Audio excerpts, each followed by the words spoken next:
City barn tabla rang héna neflí to grí seo bhí Corcaigh. An bhaidís céime hogan drochtla cena strathe. Cill Chainnigh slán an a gaiban le pertlárig an deirseacht an scata. An aireochtó léthe deirnach sa mala a bhuachant agus deire chuir le rúthar fearn Corcaigh. Brian Tyres agus níos de bhaldrathe a há man trátrachta. Talas a dul fadach stoppen an slitter Lorna Parker. Sé díte sáile tá na ré carúla Corcaigh sa chéad le.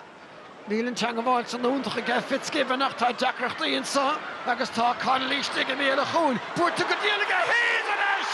Brian Hayes an son! Agus cún lua fachta a ge Corcaigh.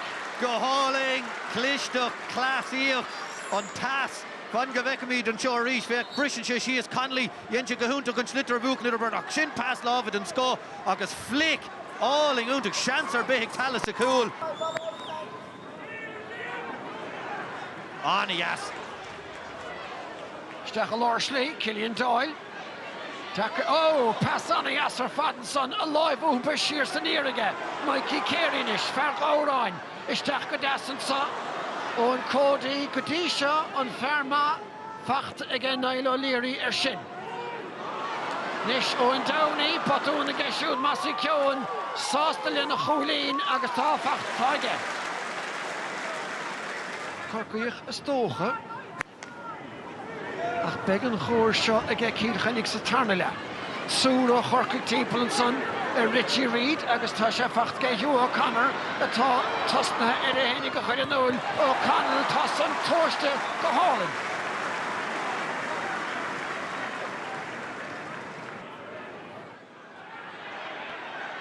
Buaicphointí i dro chúl na gat agus isteach William Buckley.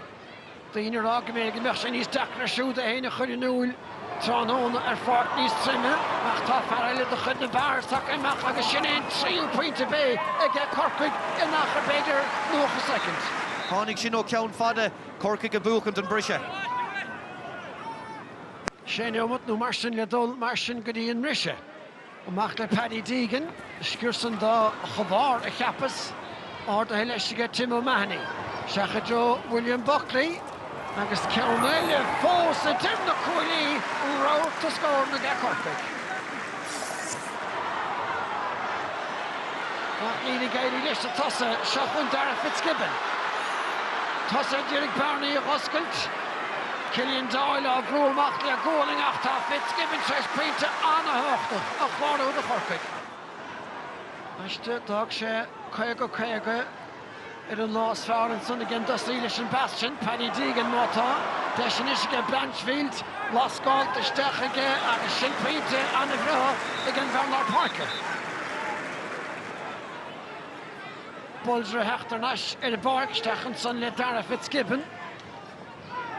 Teidir leis an stutter a bhrúch an cín Carcalór over le déanamh ge Butler. Nes marsin Barry Walsh, order go díalaige agus the cinnimh sé bón fé hénig agus sin cúl últach ar fad ag fellow Chainnigh. Wow, an slígar críicnig sé sin agus tá sé brás ásta leis féin agus ba Corcaigh go méid sé búchant ar éan Talas an jobh. Connolly a déanamh go húntaach a rís ach de bhrisin tackle ó Richie Reid é fé bhrú agus fé cúig sé cóngrach. Ní bheith an súla sin ró vinnig ach fé an slígar smachtig sé fé bhrú ó Richie Reid agus ar héamh clé Coiscéim das. Ó, seansar bithig éan Talas Anias ó Welsh. Gilda má ge Bulger ar dúiseach tá éad héile Corcaigh sele a gháilteach glanta agus scópach an siúla ge Doyle. John Donnelly ar aus an éir agus é búilte láthach bón buile ge John Donnelly buceach an ardúch san meanamach na fórne. Phelan, well, Daddy Glesh go diaga tá pass snitte trí bharna seo hé deis Corcaigh agus Cody mar rowana on Cody a praba isteach a gúrin li atáin ní leanach peinte. Oh, go Hurling, Tom Phelan, David Blanchfield go gachtain a bhí buinteach sa clibbert an sin sa le fechar pass lámh sin. Oh man, fechar sin agus fech Liam Moore réisteach. An slitter fighting and fair care, crapping a Hurling a stock sa cúne. Chancer big Paddy O'Sullivan, Baker sin mar Creach.